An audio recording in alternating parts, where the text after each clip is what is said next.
Well, good evening. The second show today, and there's going to be another two after this one. Bloody hell, you're being spoilt, you lot. Spoiled. Busy day. We're gonna do a special on. I mean, I know you know, for those of us who joined us this morning, we did the show on the Europa League draw. We've had a bit of time to sort of get our heads around it, and we've got a bit of information for you about what happens next with the group stages, how teams progress through that, what happens to them thereafter if they win their league, and so on and so forth. And then a little bit of information about each team that we're playing, which is quite interesting, I guess. But I think, Dan, before we do all that, we're going to have no choice, are we, mate? Yeah. Let's talk a little bit about this gentleman. Go on, tell me what you understand, mate. Well, it's like I said to you, mate, before we came on, I'm starting to get serious anxiety about it because it feels like a Sullivan specials on the cards, doesn't it? Obviously, he had his original medical. Now, I'm basing this, I should say, rumor, because I'm basing this on just stuff I've read online. I'm no ITK. I don't get any, special treatment or whatever. But he had his medical in France, is what we're led to believe. But the club also wanted him to have another medical over here. And apparently this is because of knee issues that he's had in the past. Now, as I was saying to you, still, the knee issue he had was 5 years ago, and there's been no recurrence of that injury since. So it does seem a bit weird that would be the thing they're basing this on. And at the moment, it just feels like that. I get that horrible feeling that Sullivan's doing it to either barter the price down, or he's doing it to pull out because he doesn't want to spend that money on this player. Mate, I'm really, you know what I'm like. I've really been trying to stay positive, throughout the whole thing, and even I'm now beginning to sort of wonder to myself, there's something amiss, because if this doesn't go through, especially when Moyes talked about the player, because you know what Moyes has been like, he keeps his. This is one Moyes has said he wanted. This is a Moyes signing. This is someone that Moyes wants. So it screams as well. Sorry to cut you off, but it does scream a little bit, doesn't it? That if it doesn't go through, they're not really backing the manager. If you pull out of a signing that the manager wants, you're not putting your trust in him. And I'm now at that stage of I don't want to think that way. I hate feeling negative about things, but I can't help beginning to, because this is I remember I was away last year in the last summer transfer window, and we had exactly the same issue with Benrahma. We talked about it just before we went online. That complications came about. West Ham kind of did it, etc. And all of a sudden, the deal went from being a permanent signing to a loan deal. A loan to buy, weren't it? A loan to buy. Do you get the feeling? I mean, I've got to stay positive and say that I reckon it will still go through. Yeah, for all we know, still we could wake up in the morning and he could be shown in front of us. Yeah, couldn't he, tomorrow? Like, for all we know, like I'm basing this on stuff I've read. This is just that's just how I feel about it, because we know the history that Sullivan's got in the window. Unfortunately, it just screams that way. And I think every West Ham fan is right to feel a bit worried when this sort of thing happens, because it happens Yeah. too often, doesn't it? That's the Mm. issue. And that is the issue. I just said to Absolutely. you a minute ago, I know lots of people have, I'd hate to use the term meltdown, but a lot of people have been having a bit of a meltdown over the transfer window. Why didn't we get our business done early when, that was said? But there's still time. And if we sign say 2 or 3 players before the window's shuts, then you can't have the ump. But if it does, I said to you still, I'll be making my feelings felt if we don't sign anyone before that window closes. Because, I'll be feeling the same. I mean, I've tried to put a positive spin on it. I've been absolutely slated for it. When I put up comments in Facebook saying, we've actually got some half decent players in our apart from the first 11, and I know kind of like I'm trying to um, I am trying to make people at the same time as knowing I'm having a bit of a laugh. mm, At the same time, I'm actually suggesting, well, what about these players? What about the likes yeah, of Fredericks? What about the likes of Ben Johnson, etc., etc.? Surely, and I'm being half serious about it and half joking about it. But even I would say that if we do not sign any outfield players by the end of this transfer window, I will be. I think I'll be sure. Even though I won't be surprised, it will still surprise me if you know what I mean. yeah, yeah, yeah. You know. Um, okay, let's say the worst of the worst happens.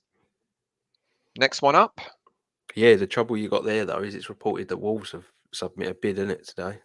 have they? Yeah, 15 million euros. But if we came in for him, Yeah, there's then are we more attractive than Wolves? Obviously, we've got European football, but we all know footballers look into a bit more than that nowadays. But yeah, he's another one. I wasn't too impressed. I'm going to be honest. I weren't too impressed with him at the Euros. hmm He hmm was a little bit of a worry to me. He's a good player. Like there's a reason why a lot of the big clubs are looking at him. He could have just had an off tournament, but yeah, he's one that we've been linked with all summer as well, hasn't and last summer as well, and we made a bid for him last summer, and he he? turned us down. But on the whole, you can understand it. We just fought off relegation at the beginning of last season, and Marseille were just about to embark on their European Champions League. So what are you going to do? You're a footballer, Yeah. and West Ham United come along, and we just avoided relegation. You go, we'd like to buy you, and you go, yeah, but my team's in the Champions League. So you don't blame him for it, do you? You Mm. don't blame him for No, having no, no. opted to stay. You want to play in the best competitions, didn't you? Playing Yeah. most players' careers are pretty short, aren't they? So hmm you make the most of it. Yeah. Yeah. So, okay, I mean, we're still holding out hope. We still I'm still, believe I most of me, I think I'm 70-30. I still think it will get done, happen. Yeah, because I just don't see, if they didn't find anything in the medical in France, I don't see how they're going to find anything in the medical over here unless a yeah. brown envelope gets slipped under the table. Do you know what I mean? It's just as simple as that. So I still think it will get done. I just feel like for whatever reason, it's being delayed. I know we're going to talk about Ronaldo, aren't we, as well? But We they've are, we are. Yeah, they've just signed him in less than 24 hours still, and we've yeah. been taking all this time to sign one player. So it just kind of shows you, doesn't it, the way business is done. Well, let's get on to that because as we all now have heard, I don't know how real that photo is. I just I took it the think it's first one mocked I up. found. I don't know. He's Yeah, I having think it's mocked apparently up. he's booked in for his medical later Right. today, isn't he? But isn't it intriguing that you know the Ronaldo deal will happen quicker than the blink of an eye? Yep. If they turn around and go, oh, Ronaldo, hang on a minute, mate, Cristiano, we got a bit of an issue with your knee, and he'll go, do you want me or don't you want me? Hmm. And they'll go, oh yeah, but your knee. He'll go, well, look, you've got a 24-hour window, otherwise I'm going to Man City. Yeah, you know, I'm being facetious, but I mean, this deal will happen in a blink of an eye, won't it? Yeah, yeah, yeah. It's done from every, if you It's whatever you done. want to read. Yeah. It's a done deal. He just got to have his medical apparently, and that's that. Now, Um, why are we talking about Ronaldo? well, What's that got to do opens with the West door, doesn't Ham? it? It opens the door for this gentleman. Um, you know what? I actually do think it's Zuma and Lingard, and we're finished with our transfer business. Hmm. It's such a shame that they were the targets right at the beginning, and we couldn't just get them over the line a lot Well, quicker. You I will know, bring one thing up though. Still, I don't know if you. I know you're not on Twitter, and you know there's some stuff you won't see. But there was an interesting tweet that someone put out, and they were basically suggesting that potentially West Ham have done their business at the end because it would have saved up to £2 million in wages. So if you'd have two signed million them, quid. I mean, £2 million in this day and age in football is nothing. yeah, but think about how many bog rolls, you know, Sullivan can buy with that. You know, you seen his house, Jesus. Like, I don't know, mate. It's an interesting theory though. They were saying like, you know, the money It's would save in interesting. wages, but we Yeah, all know how much Sully tries to save his money, doesn't he? But yeah, yeah, but yeah. um, but yeah, it's weird though, wasn't it? We were told at the end of last season Moyes wanted to get his business done early, and Moyes said it himself. now we're Yeah, sitting here at the end of the window, and we've only signed a goalkeeper on loan, and we're and it still could be that waiting. Zuma. It could be Zuma. I will not be at all surprised if Zuma comes on loan to buy because of this. I will You not reckon? be. You reckon? Yeah, I will not be at all. It will save them another. It will save them having to fork out even half that. Because you pay in installments. Usually, what, 3 installments, Mm, something like that. So it will save them another 8 million quid. yeah. Having to fork out in advance, The, and then the Lingard. the bit that annoys me the most with Zuma is the player's made it clear that he wants to join, and I'm all for that. Mhm. When a player says like, I want the move, I want to go and play football there, they're the sorts of players you want. They're the ones you want Exactly. involved, and then to be fannying about, it don't look good, does it? It It just doesn't. doesn't. It But just looks awful. but on top of that, Chelsea apparently subsidising, because we're not meeting his whole demands. And Chelsea apparently last night were talking about subsidising some part of his wages or whatever, like giving him a bonus or something in order for him to go. Well, he You know, wanted. so The rumor was that he wanted a big increase, weren't it? yeah, I think he wanted to go from 50 to about 130 or 45. whatever it was. Yeah, Yeah, yeah. it's some obscene number. So yeah, maybe. Which is rubbish, really. You know, I mean, of course, every player's going to want a pay rise, but you're going to go from he's on 45, 50, or maybe plus bonuses. And if he doubles that, he's on 80 plus Mm, bonuses, 85. They're still pretty decent, yeah, and there's talk about him being made the best paid player at the club, which is going to not bode well with other players, especially the likes of Declan and Soucek, who are going to yeah, probably go yeah. knocking on the manager's door saying, "Well, what about Which is us?" why I actually don't think that sort of that level of money's been offered. Yeah, I don't think so either. At the end of the day, we couldn't get deals done for those two players because of the way we were messing about with contracts and their current players who have Mhm. done wonders for us, especially last season. I don't see how a new signing would come in and maybe be offered like silly money. Yeah, Um, agreed. but we will see. Like, I'm sure all of this will be released when he signs. Yeah, So, you yeah. find out all this stuff, don't you? Um, So we're saying that we're still on for Zuma. We reckon Lingard is probably already It's on the potential in M1 it. on his way down, isn't he? I think there's potential for Lingard. I will say one thing though. If Lingard doesn't come to us, I think he moves now. I just don't see. I don't see how they need him. Yeah, they don't. They don't. Yeah, I wherever he think he'll goes. come to us. Just before we crack on with the other bit though, still just out of Mhm. interest, it's two players there. We're talking about signing and whatever. Is there any other position you think that we need to fill? I've always said it, mate. I've always said, it's interesting because before pre-season, I said centre back, holding midfielder, um, striker, left back, and attacking midfielder. So I always said 5 positions. What I've seen in pre-season has convinced me that we're okay for holding midfield or that central midfield. We've got Lanzini, who's going to obviously play a deeper role. Connor Commentary, I'm really pleased for him. He seems to be there or thereabouts in the team now. Obviously, we've got Mark Noble, but we kind of know he's not gonna feature that much. Mm. So all of a sudden, that central midfield area for me seems okay. Um, Striker wise, I do actually see why Moyes isn't getting a striker because he just wants a replica of Antonio, but at the same time, wanting a replica of Antonio means that replica of Antonio has got to sit on the bench. Yeah, it's You know, hard as well, isn't it? Because let's be honest. I know we sort of touched upon it on Monday when we were on like the review show and whatever, but as much as he does some of the work that your average striker does, he doesn't really play the 9 role like a striker, really, does he? He'll go out wide, they rotate. He's an enigma. He's an enigma. That four kind of rotate, don't they, with each other? So that's why I think, Lingard's made sense, isn't he? All summer is because he did it for us when he came in last time. And people are worried that if Lingard comes, it's going to mean Benrahma is going to be knocked to the bench. I don't actually think that will happen, mate. I think Moyes is going to go for this false number 9. He's going to put Bowen. He'll when Antonio needs a rest, whether that's during a game or some games not starting or whatever it may be, I reckon he will push Bowen up front. And people have made it absolutely right that Bowen played up front for Hull and did really well. And then what you can do is you've got Benrahma, Fornals, Lingard mixing around in that, just behind the front man. It can work, can't it? It can work. Yeah, it can. Yeah. So okay, that for me, yeah, and then left back. But then I'm thinking about left back, and we know Masuaku is on his way back. You know what I think about Masuaku. But the thing is, it's a tough one, isn't it?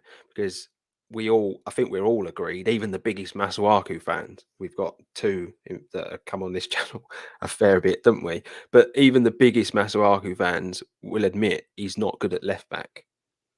He's a good wing back. He's a good wing back, and he's proved that he's a good wing back, but he's not good at left back. So I still think that's a position we should be looking at. I do, and I think it will happen, but it may not happen for maybe another season. But here's an interesting comment, Daniela, and we'll try and get as many of your comments in tonight as we can. What's the view on everyone that Bowen? I rate him so much, and I do not understand the criticism that both he and Fornals have been getting in the past. To me, you bring Lingard in, you got Bowen and you got Declan. There's your 3 West Ham players who are going to win the World Cup next year, aren't they? It is a bit weird that Lingard got a call up when he's played like next to no minutes and Greenwood didn't know. It is a bit weird. Southgate's got his boys, hasn't he? Yes. I think Bowen probably, if you're looking at the end of last season and the way he started this season, he's probably got to be close, isn't he? I think he should have. I think all credit to the player that he's being considered. All credit to him. We've got another guest on. I don't know what he's doing, but I'm going to bring him in anyway. Here he is. How are you, Nigel? All right. Have you had your kebab? Are you still eating your kebab? Nah, mate. They taste better cold. Oh, yuck, mate. First thing in the morning. Right. We very quickly. Obviously, you're better in the know than the in the know that we know.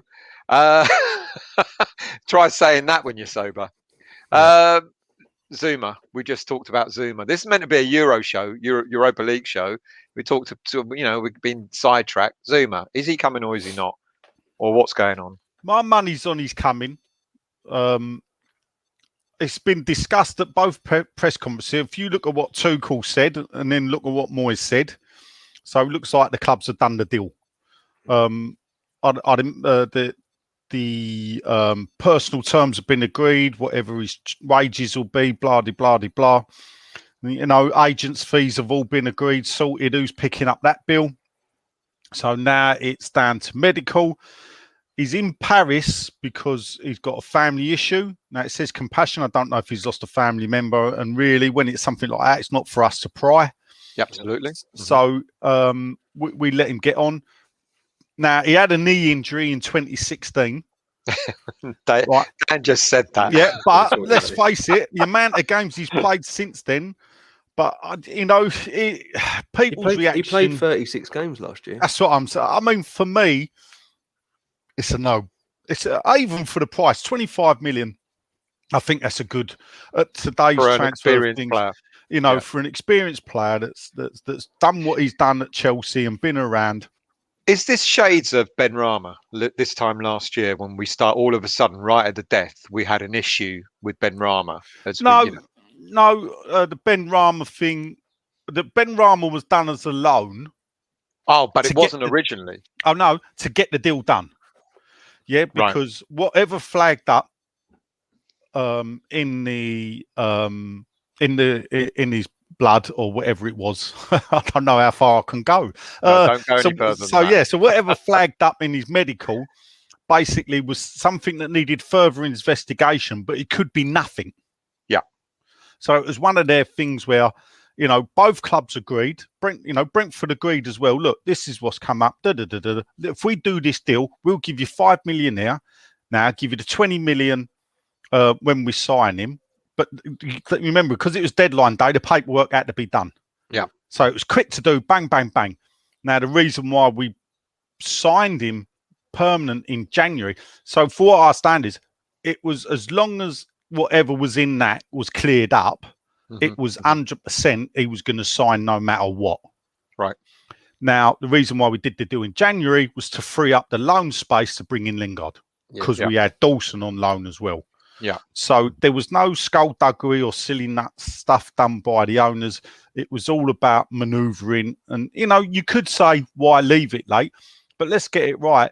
Agents love to leave things late, because then they can get their just in case there's another deal in the pipeline. Exactly right. You know, agents don't want to push through deals on the quick, because they want to use one club to play off against another club. They want more than one team bidding for their player. Yeah, yeah. Because at the end of the day, we all know who the agents are working for, and generally it's themselves. Yeah. Okay. So Zuma then.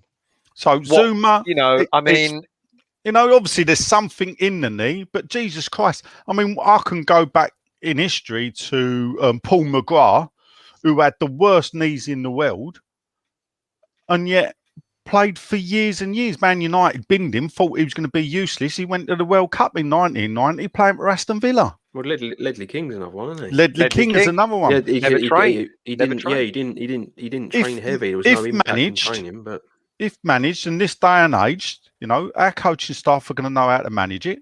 He can perform.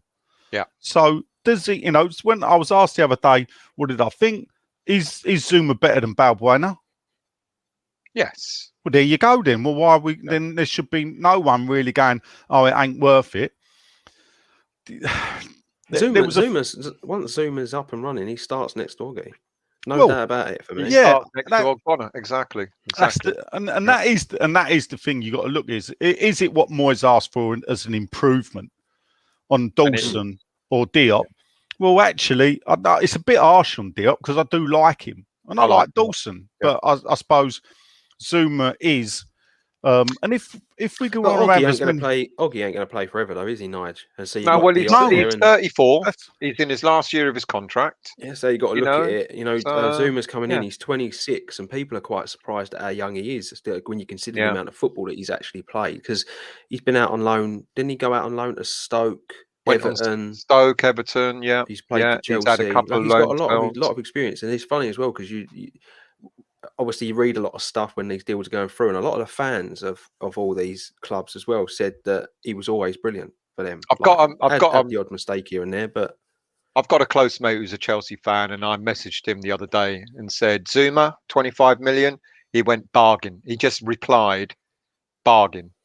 You know, because he just seems like the sort of player that will feed into what Moyes wants. Yeah.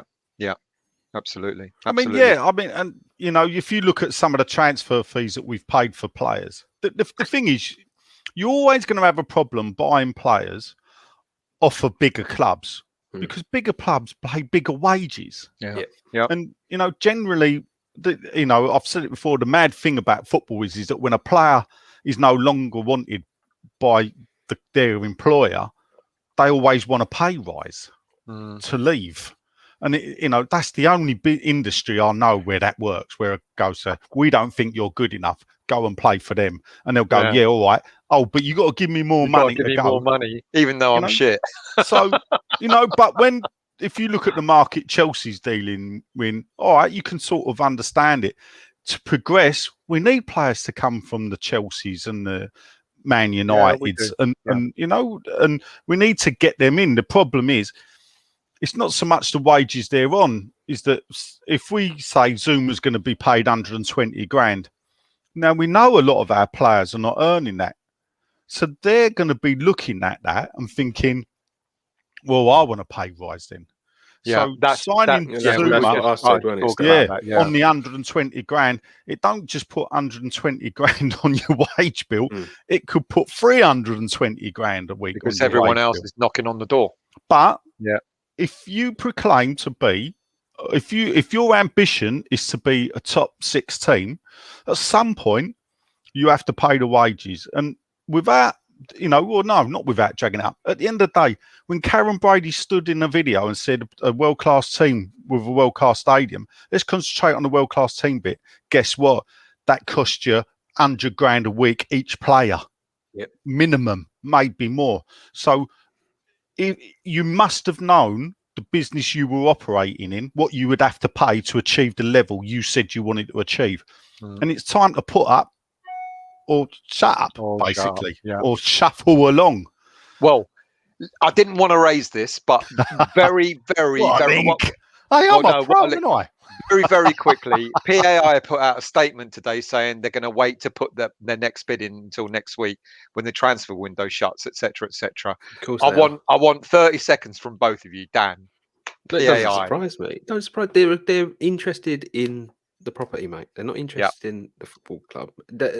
I said it to you before when we were talking on Monday, and I said that I cannot believe that someone has come in and managed to royally fuck it up as quickly as they have. Like they had the easiest job in the world to get this fan base on side, considering how we feel about the current regime, and they've messed it up royally completely. screwed it up. Messed it up Nigel? completely. Yeah, I mean, I sent you the statement.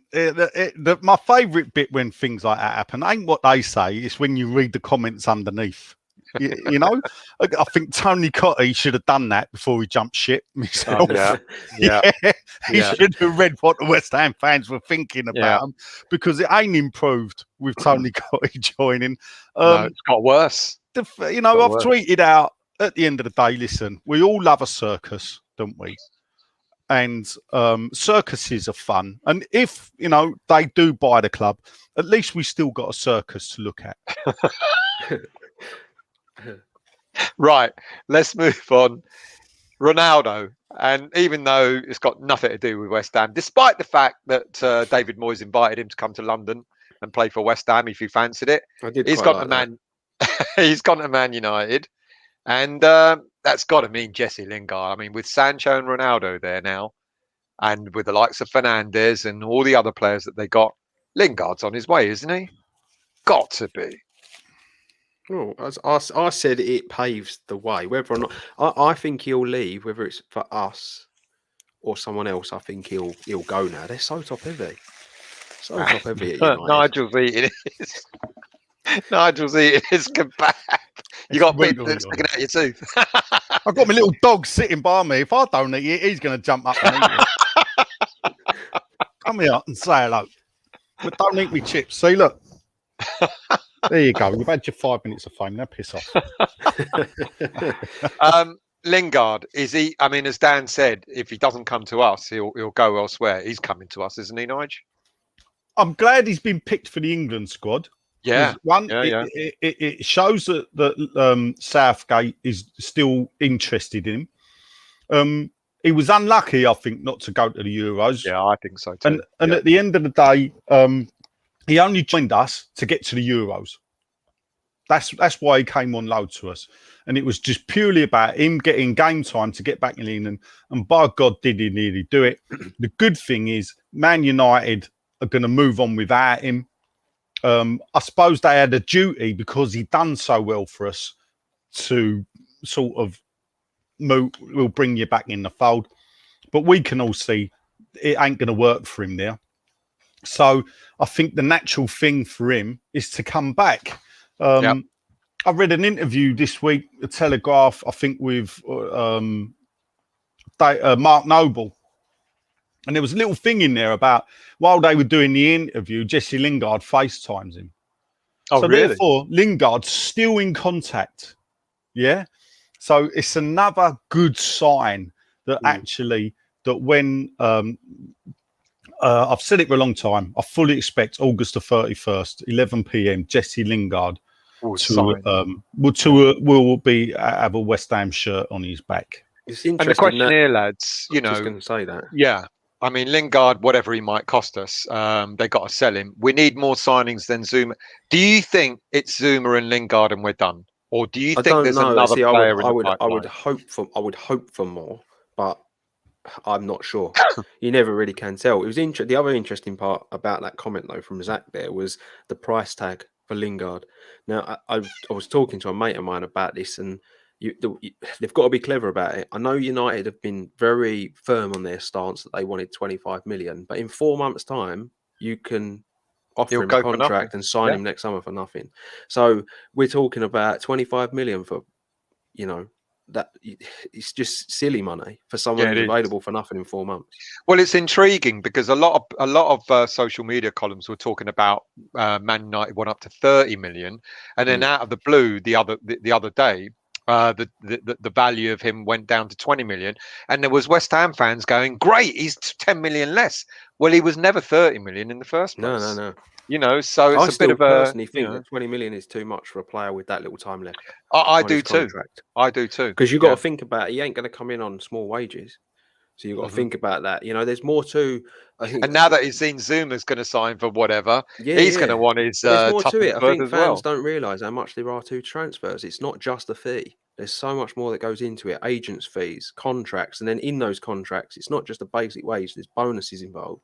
Like, so there's so much more to it than just simply pay Man United XYZ, pay the player, you know, what he wants, and then he joins. There's so much more to it. And I think that, you know, fans need to open themselves up to that a bit.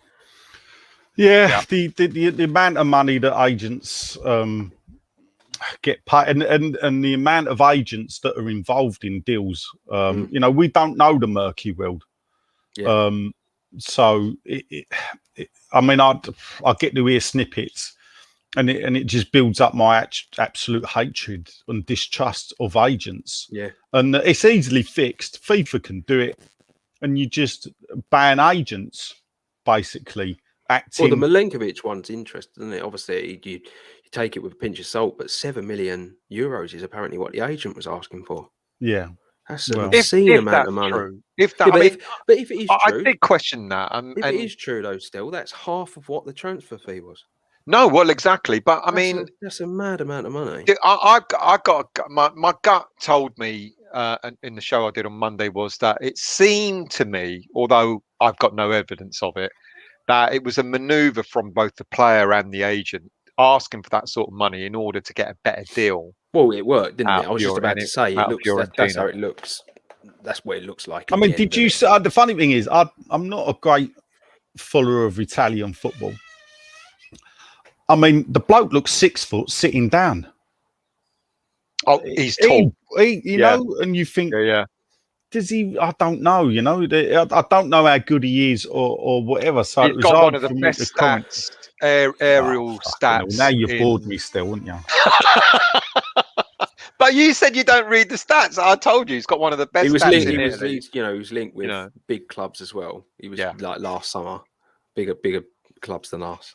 But he didn't go, did he? No, he didn't. Yeah, no, he is still. And now he's still at Fiorentina, signed a new deal. Yeah. So you know, we're in regards Lingard.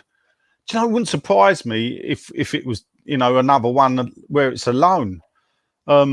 Whether we need more players, sometimes you can bring too many players in one go. You know, still, I've always said this. You got to evolve, evolution, not revolution. Absolutely. And at 2 or 3 a window is perfectly enough. You know, at the end of the day, I would like to see some of the younger strikers get a chance to show. We got Bippo. Well, you see, now you've gone on to another story that we've done half. This is meant to be a show about Europa, and another link because apparently Odebeko wants to leave West Ham because he's not getting enough playing time. I mean, you know, but that's the thing. You know, you got to balance it up. But then he should be sat down and said, look, at the end of the day, we've got shite jaw Man United. You know, we could have done with another. Not Macclesfield or whoever, but you know, like someone like that at Cheltenham Town or someone that we could have put a few more of the kids out, you know, to see what at the end of the day, Dean Garner come to the fore from playing really well in a League Cup game. Games. Yeah. So and it'll be good to have had that against a lesser team, but against Man United, you know, at the end of the day, if the kid wants to leave to get first team football, and if he thinks he's good enough to be a Premier League striker, put him in against Man United up at Old Trafford in the League Cup game, or come on in, Zippo. Let's see what you got. But we've had this before though, still, where these players seem to think they're better than they are. Look at Ngakio was one, weren't he? He ended up at Watford. He's now gone out on loan, isn't he? He's not in their first team. Well, the intriguing thing, Dan, is we signed Odubeko because and Man United were desperate to keep him apparently, and we signed him because Odubeko thought he would stand a better chance of getting first team football at West Ham or progressing quicker. So he's actually only been with us for a year and a bit. Well, look, there's no doubt that he can play. He does it in the reserves, but you know that reserve league in the Premier League, they're like night and day. That's a joke, though. And the problem is with that league, that's a totally separate thing. Is that you know it's under 23s against under 23. So the reason why it's now deemed better to send kids out on loan is because when they play under 23 football, they're not getting. It's not getting them ready to play first team football. Whereas years ago, reserve football, the competition's not really there either, is it? You send a player off to the Championship, and he's playing for a team that's looking to get promoted. When you look at the competition he's going to have down there, his learning curve is going to be so much bigger. Absolutely, than playing in the under 23s week in week out. Absolutely, I've got a feeling he'll be sent out on loan this season. That's my gut feeling, rather than going. I don't believe that. Who's the kid we got from Celtic, the striker? Occo Flex. Yeah. See, and this is the thing, you know, we got Mippo, we got Occo Flex, and we got Tevez well, the other Tevez. Tevez. Never say Nevers. Yeah. Well, anyway, he was saying like Sean now. Mispronouncing names. You know, at some point you have to try them out, isn't it? In the first team. Absolutely. Yeah. You absolutely. Know, a lot of these kids got their chances playing League Cup football. And you know, even Cotty came in. You think of Cotty. Tony Cotty, because we had an injury. I think to Paul Goddard. And you know, he got given his chance on New Year's Day, 1983.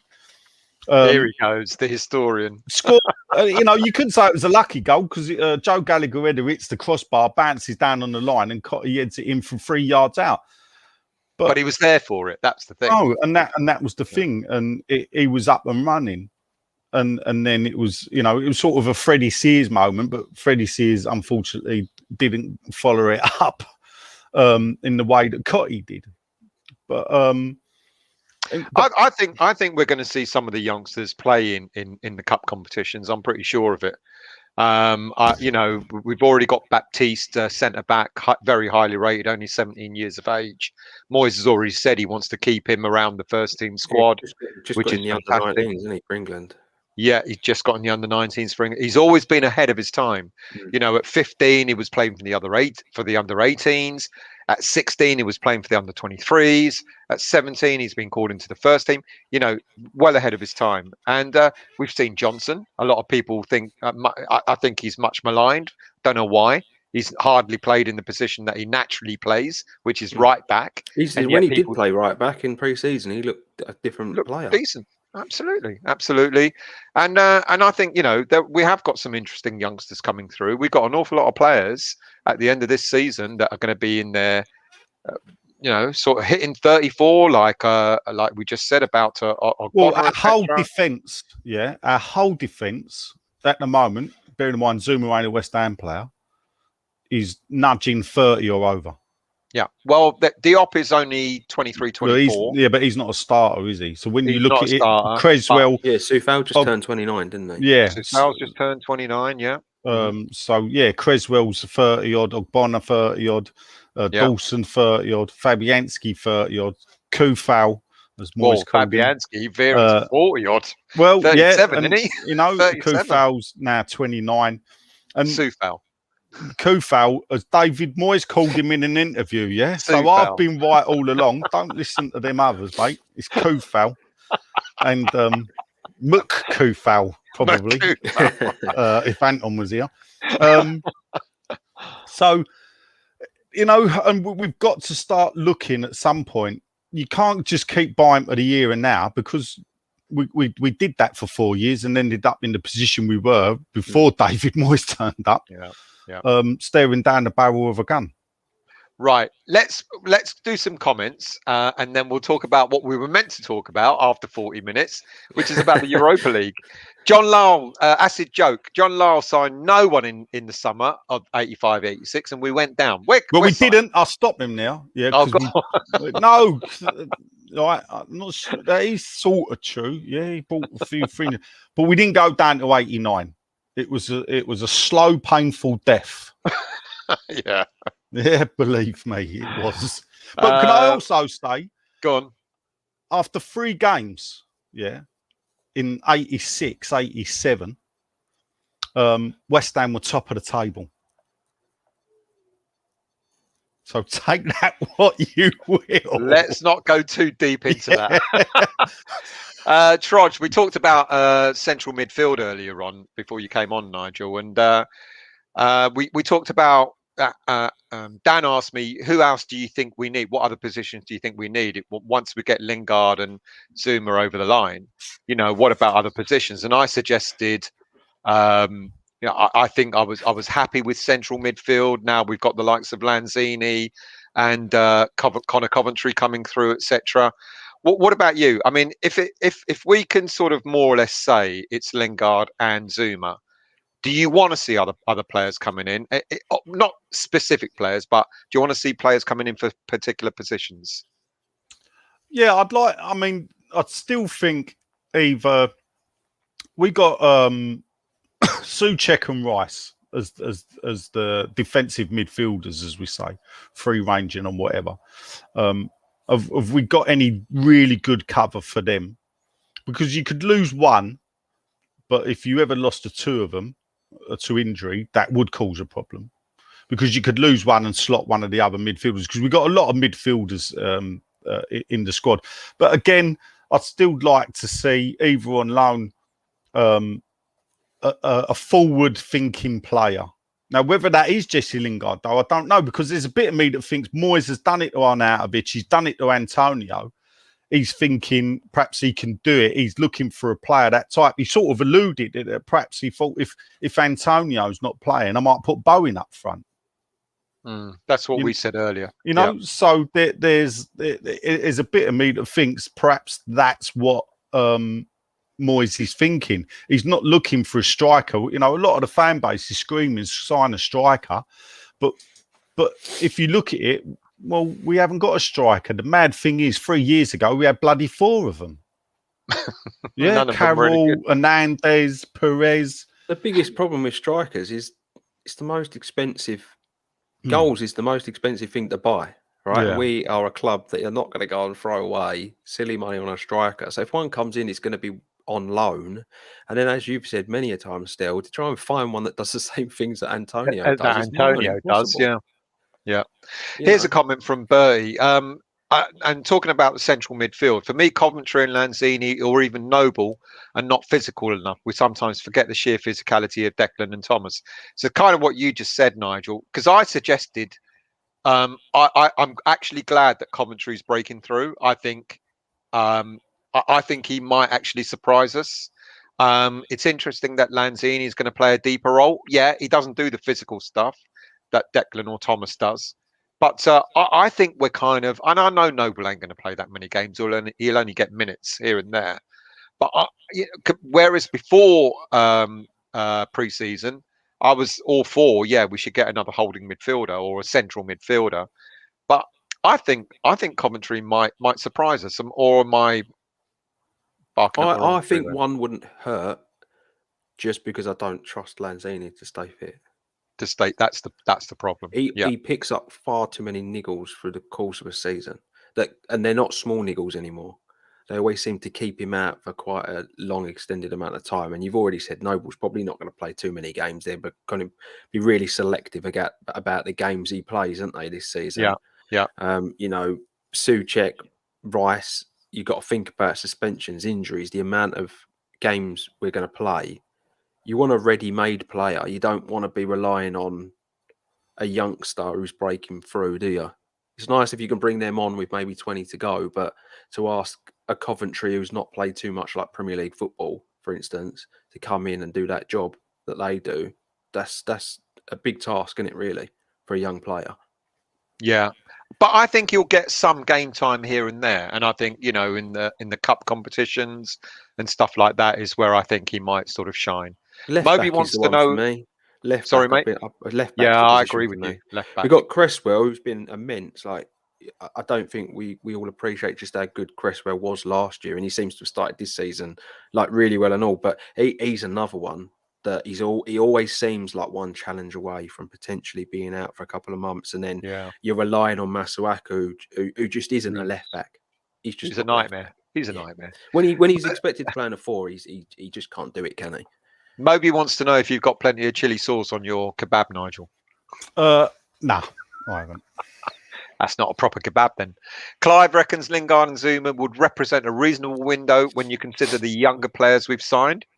That's a good shout. You know, some of these younger players might come through sooner than we think. Will says, I thought Man U were in terrible debt. How can they afford these signings? Well, Man U are not in terrible debt.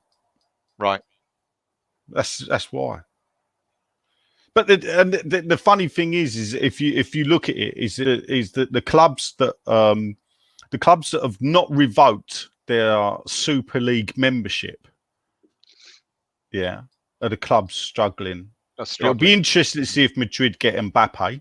Madrid have had to Barcelona. We've all seen their troubles publicly.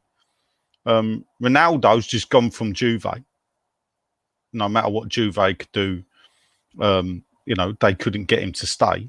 And I think that was a recognition of the fact that Juve are not the team that Ronaldo thought. You know, Ronaldo wants to win European Cups, you know, and he thought he could. I don't know if he was trying to do it with the third team, become the first player to win. I don't know if someone's won it. I don't know if Clarence Seedorf won it with 3 teams. Seedorf did win it. With Ajax, AC Milan, and Real Madrid, or something like that. But whether Ronaldo wanted to join that, but you know, anyway, I mean that's a turnaround today, wasn't it? 1 minute it's City, the next minute it's United, and he was never going to see. Never going to see. Trodge reckons Flex and Nevers just look just as promising. Odebeko is just a good finisher. Does little when I watch him. Yeah, it's interesting. And in pre-season, Trodge, when we were watching the team play in pre-season, Anton was saying in some of the games that Odebeko didn't look like he was trying hard enough, which is intriguing. And yet, if he thinks he's good enough to play more first-team football, he needs to put the effort in. Daniela, I know you asked a question earlier, so I'm going to come to that.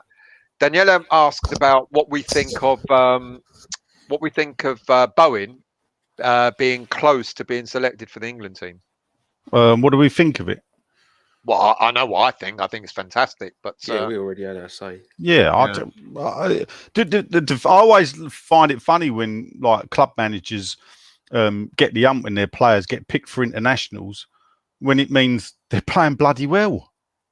Exactly. If you want a player to play at the top of his performance and to what you think he'll be, then it's inevitable when he's doing that well that he's going to be looked at by whatever international. It's a shame really for Antonio, because I think if he was 2 years younger, he'd be playing for England. England team, yeah. And I did mention Nigel, of course. You know, the only time you mentioned me. No, I didn't mention you. Right. The only time that we're going to win anything is, you know, England, is when we have 3 West Ham players in England. So we've got Declan, Bowen will be playing for England, and when we get Lingard, there's our 3 players, yeah, and we'll win the World Cup next year. Well, technically, you It's could not say meant to that, be but something that you're meant to consider too deeply. well, no, because what you could say is there've got to be 3 West Ham players that have come through the youth team. Oh, shut up! You're clutching. Right, let's move on to what we were going to talk about 50 minutes ago, and that, of course, is the draw today. Now we've seen our group: Dinamo Zagreb, Genk, West Ham United, and Rapid Vienna. What do you guys think of that group? I mean, it's interesting because Dan and I were doing the show earlier on, and as much as we're really excited at the fact we're in Europa League proper, etc., etc. From Anton mainly more than anything, it was a slight air of disappointment that we didn't get a big team. What do you think of that, guys? This is going to be a test for us, isn't it? Zagreb. I still Genk, think I still think it's a test. I still think it's a massive test for us. At the end of the day, I tried to make the point earlier when Ant was disappointed that European football and Premier League football is different. Just because this way of playing works in the Premier League, don't mean it's going to go and work in Europe.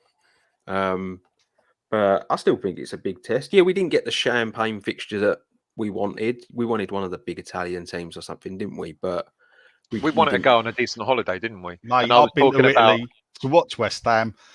I discovered why the Pope kisses the ground when he leaves Italy, because he's thanking his lucky stars that he's not in Italy anymore. Yeah, you were in Sicily, mate. I was in Sicily for a week. I didn't turn up on the day of the game and piss off like I should have done. I went for a bloody week's holiday, and it was actually, frankly, one of the worst week holidays I've ever had.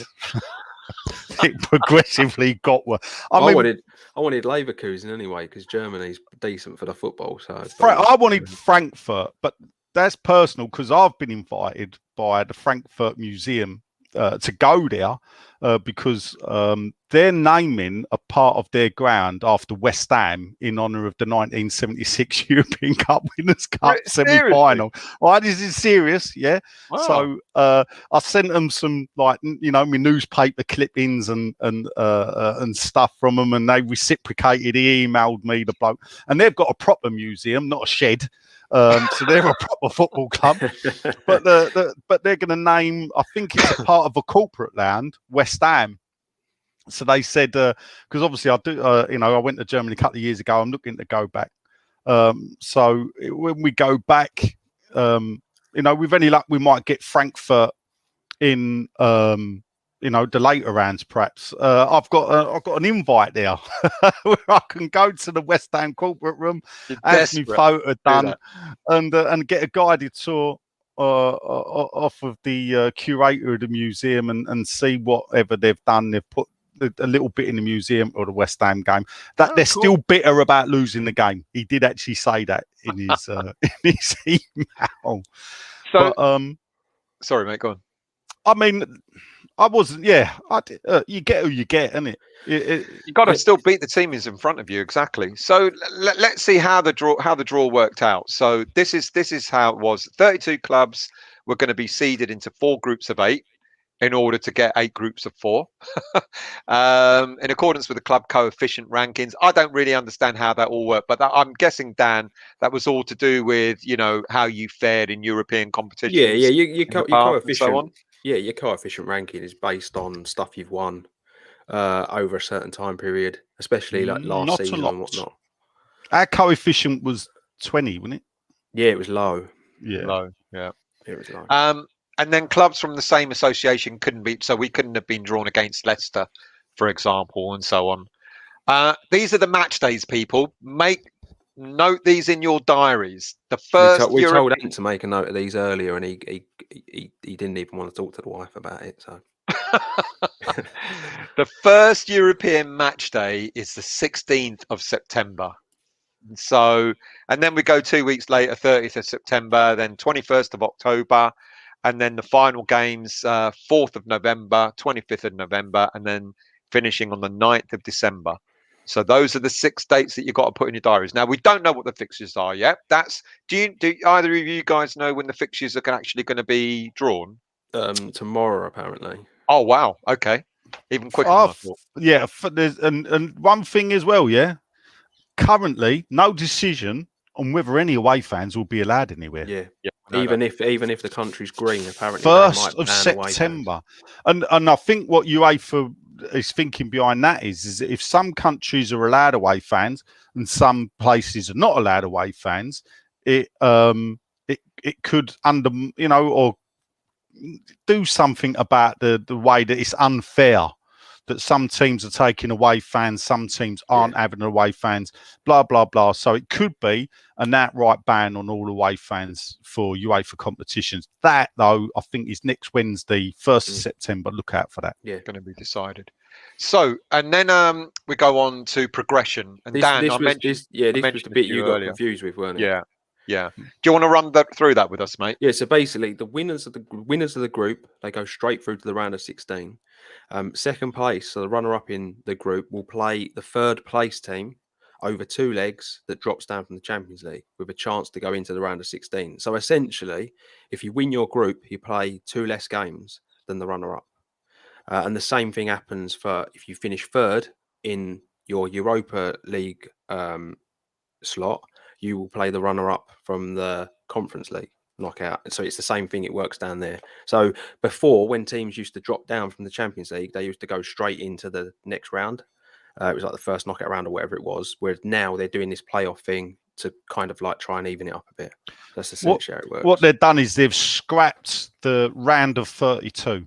Yeah. And replaced it with the playoffs. Yeah. But there's an incentive to win the group. Because you're going to play 2 less games. So because I was confused earlier and I went, oh dear, that doesn't sound good. But now that I've sort of understood it better, it is a better system, isn't it? Because it doesn't mean that the Champions League teams that drop through just automatically go through. They don't get an automatic chance. Because they should. Because let's be fair, they shouldn't. Because then, for me, they've failed in the Champions League.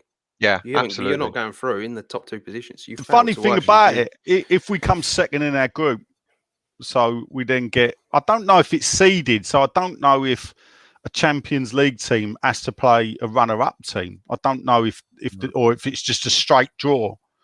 But that'd be interesting because imagine some of the teams that could be finishing 3rd in the Champions League groups that West Ham could be getting. You could be getting, your big team turning up. Yeah. Like Liverpool's group was mad. I would imagine again they would go no teams, UEFA do it. No, but surely that shouldn't matter at that stage, should it? Whether they're it had a knock-on effect with the other one, didn't it? Yes, it would have affected where Spurs were drawn. Yeah, so I think it may, because normally they wait. It's only once they get to the semi-final and they've actually run out of teams, because sometimes there's 3 English teams in the semi-final. So and then no choice. Realistically, how far we will progress out of that. I mean, there's 2 ways of looking at it. Is a West Ham fan who thinks we're some giant club and we're fantastic, top 6 Premier League, blah, blah, blah, thinking we're going to piss that league. They're a bunch of rubbish, them mugs.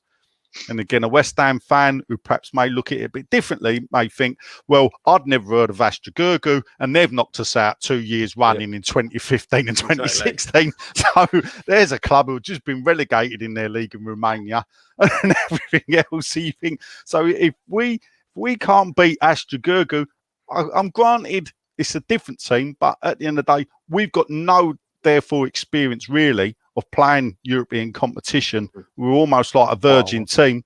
We are. Less, Zagreb are going to be no mugs, especially. Well, someone said earlier, Zagreb got to the semi-finals. There we go, from Glenn. They got to the semi-finals last season. I've had a text today about Zagreb from EB in Germany who says, watch the YouTube video, Bad Blue Boys of Zagreb. Hang on.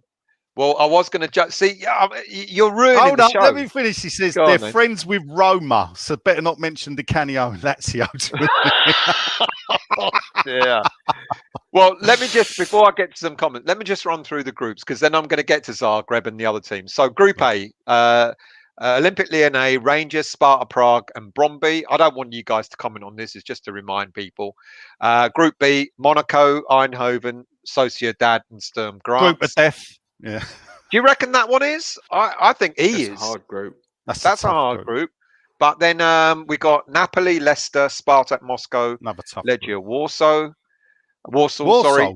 Warsaw. Olympiacos, Frankfurt, Fenerbahce, and Royal Antwerp. This is the group I think is hard. Yeah. Lazio, Lokomotiv Moscow, Olympic Marseille, and Galatasaray. Braga from Portugal, Red Star Belgrade, Ludogorets, and Midtjylland, Winston Reed's old team. Then Bayer Leverkusen, Celtic, Real Betis, and Ferencváros, that won't be an easy Hungarian group. team. Oh, Yeah, but it's managed by. but it's not Bilic, is it? No, it's Manuel Pellegrini, I believe. Oh, who is? Oh, Betis. Sorry, Yeah. Betis. Yeah. And then our group: Zagreb, Genk, West Ham, and Rapid Vienna. Now, you've just mentioned about the BBB. Here's a bit of information about Dinamo Zagreb. The stadium, Maksimir Stadium, capacity of 35,500. Oh, sorry, nearly 36,000. Sorry, it's about 4 kilometers away from the city centre. Various hotels, and the fans, the Bad Blue Boys, recently clashed with Legia Warsaw fans, and they used batons, stones, and flares against them. The club has suffered from hooliganism over the years, and the BBBs have received from the BBBs, and the club itself has suffered because they've received fines from both UEFA and the Croatian Football Federation on a number of occasions. It's not going to be a pleasant journey there, is it? If we get to go, You know, I'm not ashamed to say it ain't one I would go to. it's not That's one. not what I go. I think it's I not want what to I go ticket to the for. You football. know, having watched a rocket fired across a football ground, smash into empty terracing next to me, and you think the only thing is that YouTube's great because you get to have a look. When I went to Palermo, should have looked on YouTube because I looked when I come back, and Palermo had played Catania, and it made West Ham and Millwall look like a Morris dance. It was funny because upstairs in Palermo, you look down on the away. There was a cage, so some West Ham fans were in a cage, some West Ham fans were upstairs, and basically on a match day, the away fans are just in the cage. And you think, when I say a cage, it's got a roof as well, cage roof, and you think, what's all that about? Well, against Catania, the Palermo fans took a motorbike. How they got it up the narrow stairs, God only knows, and thrown it down onto the cage to try and break the roof so they could chuck all loads of shit and whatever. And it was just, you just think, I get it. There's people that enjoy that type of thing. I went football in the 80s. I avoided that type of thing deliberately. It weren't for me. And, I don't really want to go through it again. So not at our age. No. So Genk will Belgians. Reds. We don't go. Let me get on to Genk and Belgium in a minute. Right. So Zagreb's honours, not bad. Croatian champions 22 times. I mean, I don't know what the level of competition is there, which is a record. Croatian Cup winners 16 times, another record. Croatian Super Cup winners 6 times, another record. Where were you getting these from? Because you've got to bear in mind that Croatian football it's only been around for a number of years. Yeah, 26, 27 years. Yeah, I think what they're. I think they may be. Well, actually, that means that's correct. If it's only been around 26, 27 years, they've won it 22 times. That's what I'm saying. But is that including the Yugoslav? No, it's not. It's league? not. So it's not. It's not. So which was pre-1991. Yeah. And then going back some, Intercity's Fairs Cup. Yeah, it's the UEFA Cup. The UEFA Cup, yeah. They won that in the 60s. Cup Winners' Cup. They were semi-finalists, and the Balkans Cup winners, whatever that is. Head-to-head with West Ham. We've only ever... Now, do correct me if I'm wrong here, Nigel. We've only ever played them once in an under-23s competition in 2018, where we lost 2-0. Yeah, I'm not up on under 23 stuff or whatever, but we've never played. I don't think we. The only Croatian team, of course, we played them in the movie, didn't we? Final Score, when the terrorists turned up and tried to blow Upton Park up. I believe that was Zagreb, wasn't it? I don't know. I've not watched the film. I've not watched that film. But when Osijek was in 2000s. We played Osijek in the second round of the UEFA Cup, I believe, knocking them out on the way. After we won the Intertoto Cups, we played Osijek. Here's a bit of history here, which I'm sure you know. Debenham Dave says, remember those games against Castilla, Politecnica Timisoara, and an amazing Timisoara. Yeah. Whoa! Oh, hang on. So you're having a go at me when I say Sufal is Sufal, and now you're coming out with Timisoara. Well, that's how it's pronounced. They're Romanian. And an amazing Dinamo Tbilisi side. We were banned from the home Castilla game. I mean, the Tbilisi game destroyed us 4-1. Some great players that played with the Russian 1982 World Cup team. What was the bloke? There was a geezer with a tash who was outstanding. They had about 2 or 3. Funny enough, though, we beat them in the reverse fixture 1-0. Stuart Pearson in Tbilisi, but obviously the damage had already been done at home. I think if I'm right, the game was just before the League Cup final. It was weird. It was played in March, and then we had the League Cup final, I think, on the Saturday at Wembley, where we drew 1-1 with Liverpool. James has been to Zagreb, and he left a couple of hours later. And Will reckons that even the women could beat him up. I get it. There's people excited when a club like West Ham should be playing European football more often. At the end of the day, and we have got a European pedigree, and we were one of the first clubs. I think we were the second club to win a European trophy after Tottenham, who won the European Cup Winners' Cup the year before. I think Tottenham were the first. Here we go. Sean Shengalia. Or was it Shingalia? Yes, Shivadza. Shivadza were both, but yeah, Shingalia and Shivadza. Shivadza, I think, was the one with the tash. I mean, absolutely, they both went to the World Cup with Russia. Outstanding. It's on YouTube. You can check it out. It was to see an opposition team applauded off the pitch for an 11-year-old boy was a sight. What do you think of our chances, Dan? They're a good side, aren't they, Zagreb? And it's going to be they're probably one of the teams to watch in that group. What's mad about Zagreb that people are forgetting? They've got one of the most underrated academies in Europe.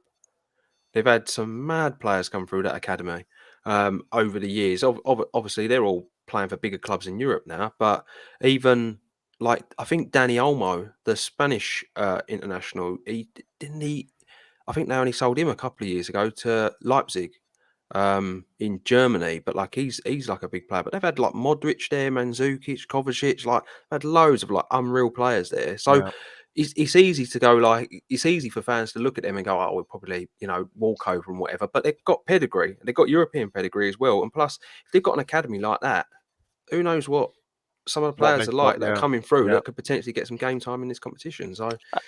I mean, they're in pot 1 for a reason, aren't they? Yeah, and that's the thing I would say.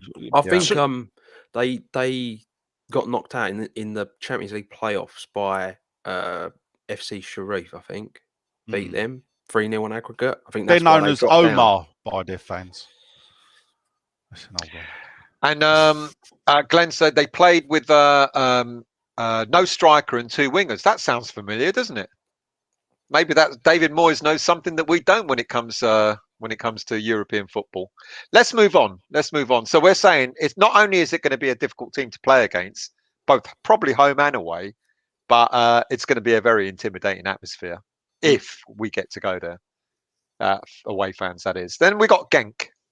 KRC Genk, Luminous Arena, 24,500 capacity. About 5.5 kilometers away from the city centre. You can get there by railway, etc., or you can get there by train, 20 minutes away.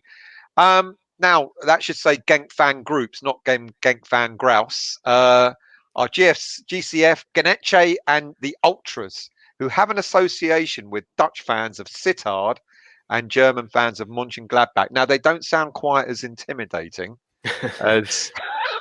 Don't get me wrong. If there's a Genk fan watching now, don't spot me out and go, I'll show you how intimidating we can be. But when I compare that to the BBBs, that would be a nice away day that you take your missus to, isn't it? a nice long weekend. Good beer in Belgium as well.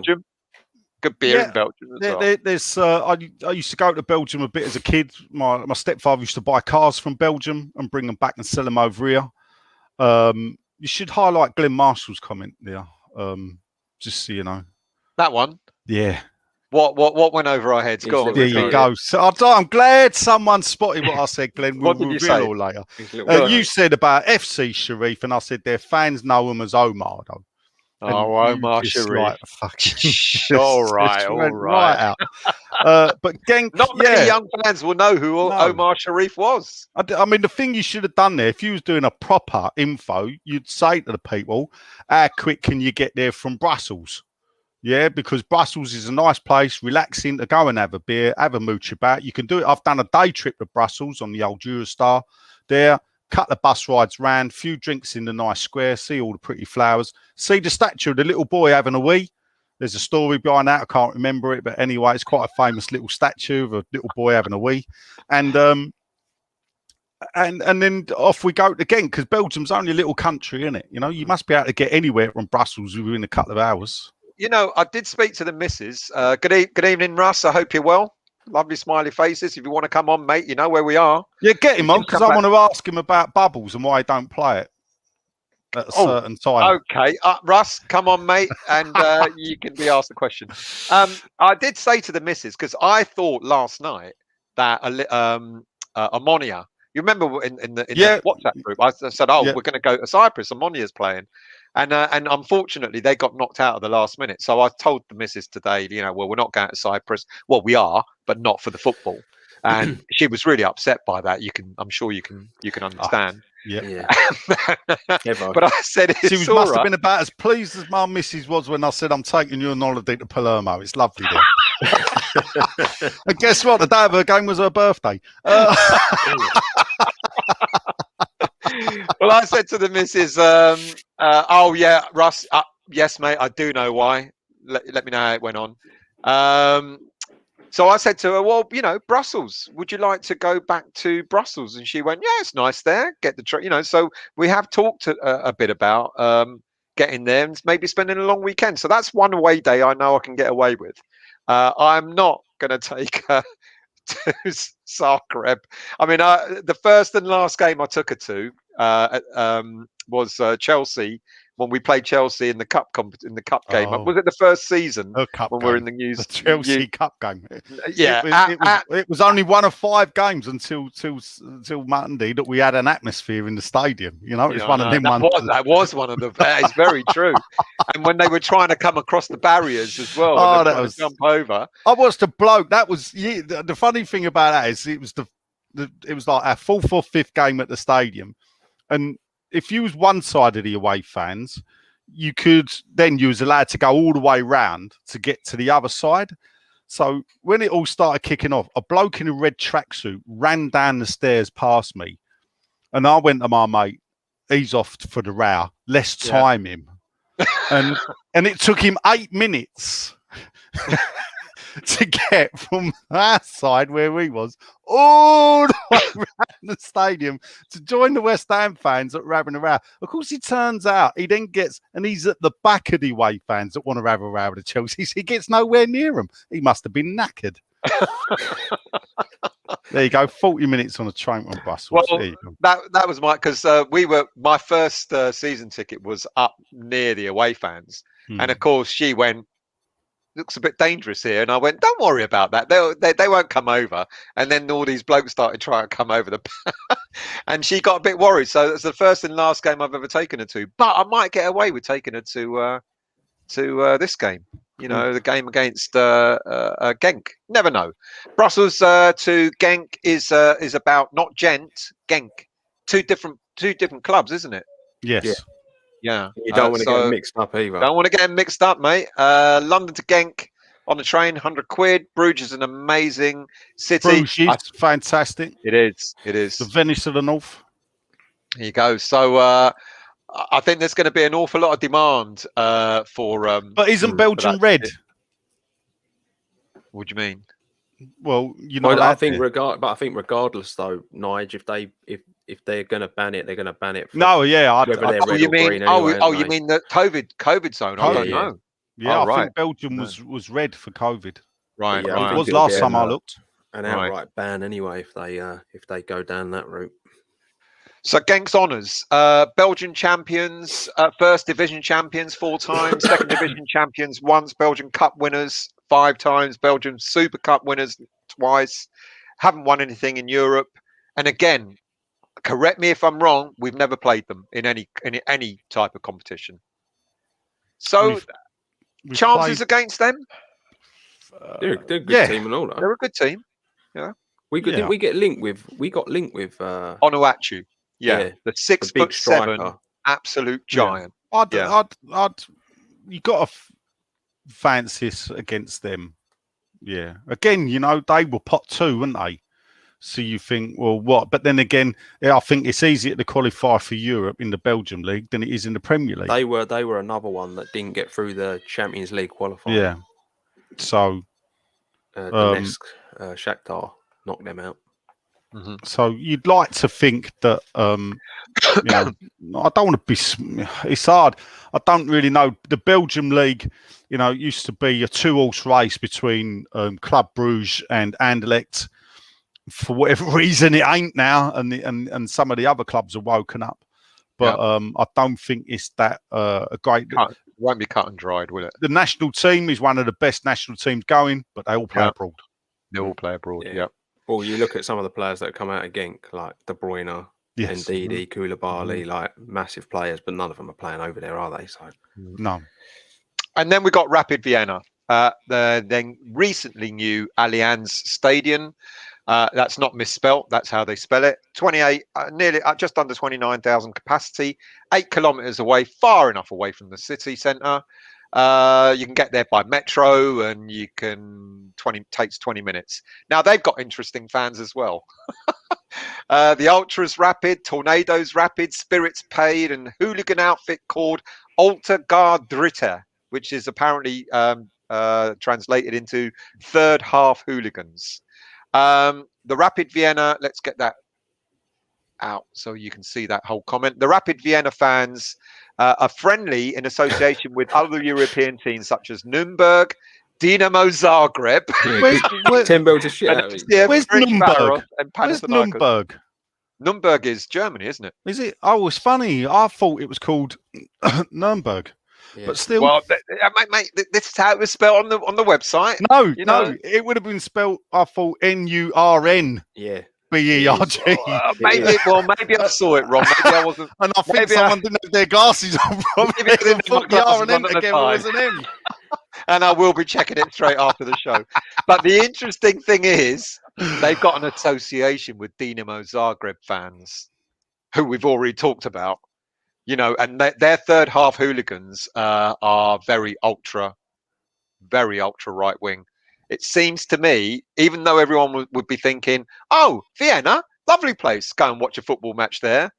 I'm beginning to think that it may not be quite and the thing is, I don't want to paint the wrong picture, but at the end of the day, there's generally trouble at a lot of places. And how it works is a board. And the thing you got to remember is, a lot of European football see English football as the home of hooliganism.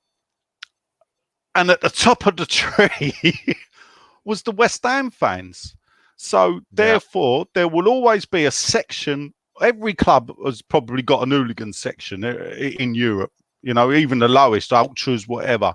The thing, it might only be 20 or 30, but they may want to ambush someone who's standing outside a bar, had a drink, and has got a flag. Because what they want to do is nick the flag and display it upside down and whatever. So you may find but I think if you go with the mentality, not go, but if you go with the mentality of keeping yourself safe, and away for it, you'd like to think should that be all right. Yeah, I mean, the only thing is, I don't, there's, from what I can know and see, is that generally, there's no honour. There's no like, I'm not attaching a scarfer.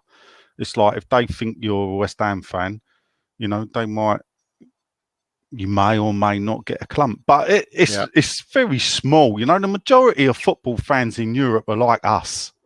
You know, but the minority is there, so you just got to keep your eyes open. That's all. Yeah, agreed. Steve wants to see a West Ham profile. Don't laugh, mate, because it's not bad when it compares, even though it was a long time ago. Rapid Vienna's honours. Austrian champions 32 times. Austrian Cup winners 14 times. Austrian Super Cup winners 3 times. And Cup winners, Cup runners-up twice. They and again, played in German football, didn't they, as well, during the Second World War? Yeah, that's right. That's correct. And again, as far as I'm aware, we've never played them in any type of competition, not even a friendly or anything like that. Correct me if I'm wrong, gentlemen, but I don't think we have. No. What, played Vienna? Yeah. But no, only on the records. Oh, Vienna. That's how the song goes, isn't it? Is this the West Ham? Right. How many championships we won? Oh. And if you could see my misspelling, just to make sure I misspelt things properly. Starto Ford. Oh, so you see, Nuremberg. And I don't know why I put it down twice. Maybe it sounded so good I named it twice. Clearly the biggest capacity out of all the teams, London Stadium. You know how to bloody well get there. I don't need to tell you. West Ham honours. Championship champions twice. FA Cup winners 3 times. FA Charity Shield. Hold up. Oh, go on, Championship what? champions. Oh, the second division, basically. Thank you. Yeah, FA Cup winners 3 times. Charity Shield winners shared. Nigel, would you like to tell people who we shared the Charity Shield 1964, the Charity Shield wasn't played at Wembley then. It was played at the home of the League Champions. League Champions 64 were Liverpool. A 2-2 draw meant for 6 months of the year we had it, and for 6 months of the year Liverpool had it. So if you look at the team photograph of 1964-65, you'll see us with the FA Cup and the Charity Shield. Charity Shield, not the Community Shield. The Charity Shield. Old money. There you go. European Cup winners. We have won a European competition, people. For those of you who are not old enough to know, we won that once. UEFA into Toto. And someone just said, what about the Betway Cup? Yeah, should have put that in as well. So, you know, we've had our, you know, we've had our 5 minutes of fame and glory, haven't we? Well, we've won a European trophy, and I know it was before me and Dan were born.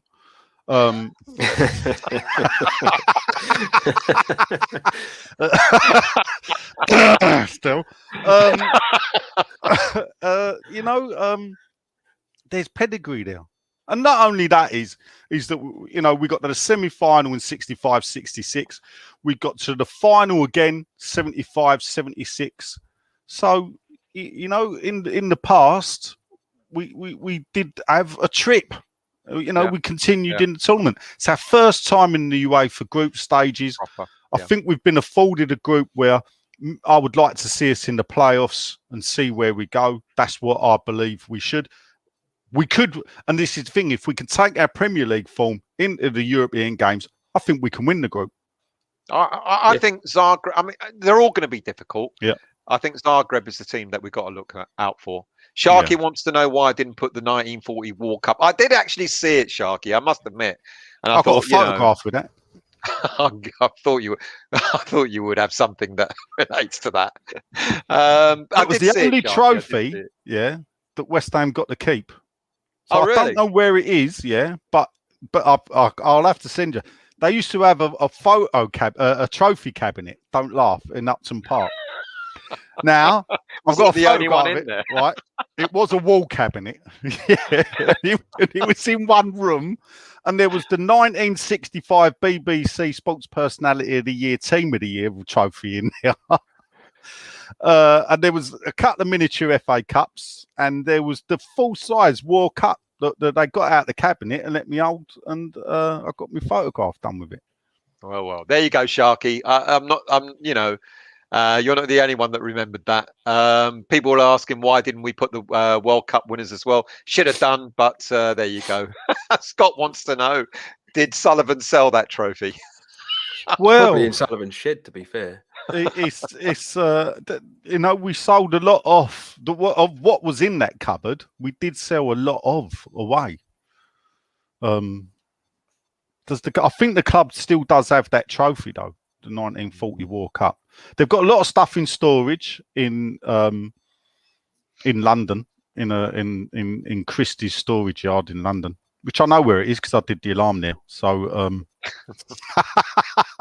so I know where to go, and I know how good the alarm is. Right, that's it, people. I'm looking forward to it. I think to me, after being there on Monday night and the atmosphere, Nigel, you said one of the literally 5 times that there's been, and that was the best of those 5 times, without a shadow of a doubt. It's got to, that atmosphere, I think, will be replicated. It doesn't really matter who we're going to be playing. Well, we now know, but Crystal Palace, isn't it? No, but what I mean is European nights. European. I mean, it's gonna happen again, isn't it? And as the nights draw in, gets darker, and then those floodlights are down. That's going to be an amazing atmosphere, isn't it? Yeah, I said to you earlier though. Anyway, still didn't I? You got to make the most of it. You don't know what this season. You don't know how we're going to finish this season. You don't know how the squad's going to deal with the increase in games. Bare minimum, you're looking at 6 games in Europe. You'd have to royally fuck the group up, wouldn't you, to not have any form of Europe going forward as well after it. Yeah. So it just depends how we deal with the increase in football. Do you want to finish third or bottom? No. Of what? Of the group stages. I don't want to go in. I don't want to go in the Europa. If you can't top or second. Yeah, I know what you're saying. I don't want to go in that other European conference. But then again, before we qualified for Europa League, I did say I'll take any European football. But if you win that one, you get Europa League group stage again next year. Next season, yeah. Sean Freshfielder has talked about that particular cup, Nigel. He reckons it's in your shed, which is why you can't discuss it. Well, yeah, I wouldn't bloody well put it past you. I've got a cup turning up, but it's still in China, so I'm waiting for it. But that's another story that we'll get to. Howard appreciates your knowledge. I mean, he is. We do really on a regular basis bump this man to do West Ham historical shows because what's his name? Howard Isles. What does that S mean next to him? It's like World of Sport. World of Sport is the old World of Sport logo. Yeah. And we do literally moan at Nigel because if any of you, if you haven't watched it yet, then go to the history of West Ham on YouTube. Look it up. There's some really, really good stuff on there. I took a lot down still because of what I do. I mean, just to show you quickly. So here he goes. It's a spin ring my chair. I've got a chair up and spinning. So that's what it looks like. If you look on. Oh, it had to go then, didn't it? look at the mess of that. But what that is, that's newspaper cuttings that goes back to the never stuck in any scrapbooks, and they've been. You're cutting out, mate. And I'm finally getting to the point where, I can collate it all and put it up there. And of course, you can see, look at that. Look at that. It's a program trolley. That's a program trolley.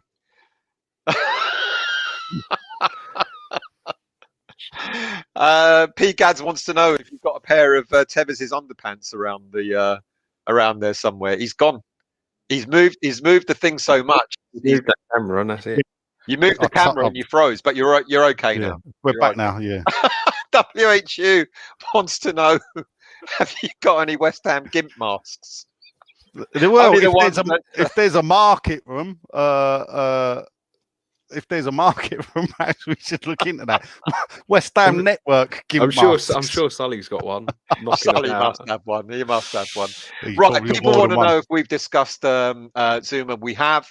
Very, very briefly, the Zuma medical is being checked again, but we talked about it earlier. We believe that it's all going to be okay. Well, obviously, it's all internet talk, but it's being reported that they're trying to turn it into a loan. Oh, has it been reported since? Yes, people are dropping stuff on. Right. That earlier. Did I say shall that earlier. consult with my WhatsApp group, No. and I've got nothing in there. You're not in that one still. You get the I'm not in the inner circle, right? I keep forgetting that. You get what the scraps that we throw you. There's nothing in there yet. But then again, he's still in Spain, isn't he? And it's his last night. So Is it? Yeah. He's Well, he wasn't much good when he was over here. So no, to he be weren't, quite was honest he? with you. To be honest, you know. Daniela, I had the FA Cup in my home in 1980. Worked for West Ham marking and became Harry Redknapp's. You were Daniela. Oh, there you go. there you go. Nice one. Nigel is wearing Tevez's underpants, according to Will. Well, look, actually, I will look. So if you want a bit of it, look at this. Look, pair of ordinary football boots, yeah. But who do they belong to? But if we look on here, can you see the name of the kids? Can you see that it says Mikey, Miles, and Myla? Right. They are the children's names of a certain Mikel Antonio. Antonio. I was going to say. There you go. And How'd you get hold of those? The other set of them, never reveal your sources. God, Is just an ordinary pair of boots, or are they ordinary? here we go. Where's the Agility bandage. Oh, hold up. So it's the wrong side. I was looking at it. Oh, they were Hernandez, isn't they? There you go. Look at that. And I've got left and right. The only thing I'd say is he had little feet. I couldn't wear them. They don't look worn a lot either, to be honest. So it just goes to show you, doesn't it? Well. On that note, anything else we want to say? I think we're confident. I'm looking forward to the Europa League. We will be getting players in. We have Schizo. We have talked about, and Dan's just said that it looks like they're now angling for a loan deal. Sounds a bit like I'm only going by what I'm reading online. Yeah. So, but I think, and also we talked about Cristiano Ronaldo being signed by Man United, which clearly means that a certain Jesse Lingard he'll be making his way to West Ham. Zuma, we talked about his medical complication, but there is Duj Kaleta. What about the financial implications of the UEFA Cup on West Ham? In what way? Well, in the way that Sullivan was probably relieved we drew Man United away and not at home, because we only get the stadium for 25 games. We get 19 in the Premier League. You get 3 now. Yeah, so that takes us to 22. We've had an under-23 game there already, 23. The under-23's got another 2 games scheduled this season to 25 if we progress in the UEFA Cup and get any League Cup and get any home draws the FA Cup. We've got to start paying an extra 300 grand a game. There you go. It'll be worth it, though, when we win the trophy. Well, but luckily our owners are not penny pinchers, so... Has he replied to you yet, or is he still stuffing his face with seafood? Squid in it, an octopus. Squid, lovely, mate. You do not know what you're missing. That is absolutely disgusting. It ain't, mate. It's proper food. Proper food. Crustaceans. Anyway, any last thoughts before we go? No. Will you both be at the game tomorrow? I'm sure you both will. Absolutely. Yeah. We're back on at 9, aren't we? Still, you said. We got a very. I'm not. I've not been invited. That's how special this guest is. Oh, fucking very special guest at 9 o'clock. Is this a rush show? Proper legend. No, it's the preview. We've got a proper. You know who he is, Nigel. Oh, is it David Cross again? No, it's not. No, he's not been on. He's not been on any channel live. Oh, ever. Wow. So come on, 9 o'clock for the preview, and. So who have I got to ask then? I've got a text. Well, are you in the inner circle? Oh, don't play that game. He's playing you at your own game here, no? Yeah, right, dear.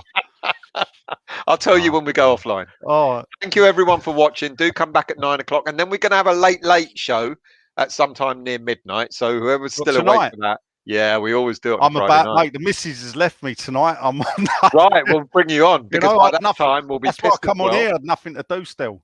Daniela's having. Well, thanks very much. Daniela's having red wine with lamb kebabs.